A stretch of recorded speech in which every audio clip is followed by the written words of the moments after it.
Alright everyone, Subscribestar is now back. Of course, a crowdfunding alternative specifically dedicated to, providing free speech for the maligned lepers of society. Now here's the thing, of course, it got deplatformed. And link in the description to my page on there, by the way. It got deplatformed because, my hate and bullshit like that. It's like the same groups that won't target Twitter or any other site, they're being used as pawns to squish out alternatives to mainline tech firms. They're too dumb to realize it. I'm sorry, but you've been basically used as a pawn. I apologize on behalf of every thinking person. I'm very sorry for you that you actually believe that you need to do Jack Dorsey's dirty work for him. But that's really, you're accomplishing nothing. So they've got a new payment processor, and I believe that what's happening specifically is they're turning on the accounts on a requesting basis. Like I specifically had asked them, and then my account got turned back on. If you've already got an account there, I believe you should be able to log in, and you'll have to put in, I think, your credit stuff in again. I believe so, or confirm it or whatever. I think they might have scrubbed it. And then after that, you can resume activity. I'm not sure that they're accepting new pledges at this time. I'm going to keep the link in the description of my new videos, but I'm not 100% sure that if you don't already have an account there, I'm not sure you'll be able to make a new one.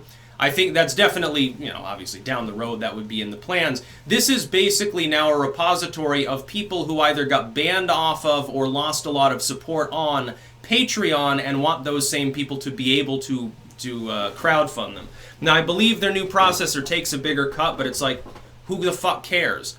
I lost $1,500 a month on Patreon in the wake of Sargon being banned and Peterson and some of these others leaving because they hemorrhaged that the edgy political side of Patreon is no longer basically there.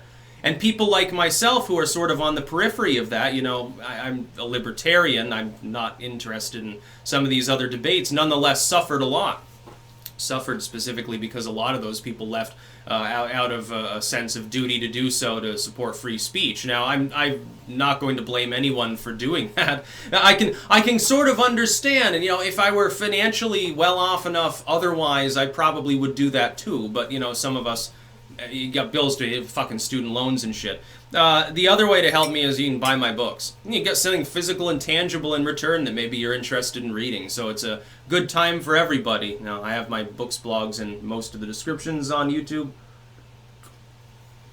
But I like Subscribestar. This is an alt-tech variant of crowdfunding.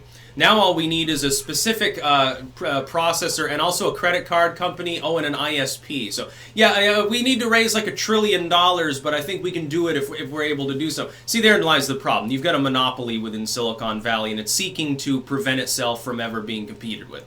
That's what Silicon Valley is. It's a dozen companies that don't want competitors.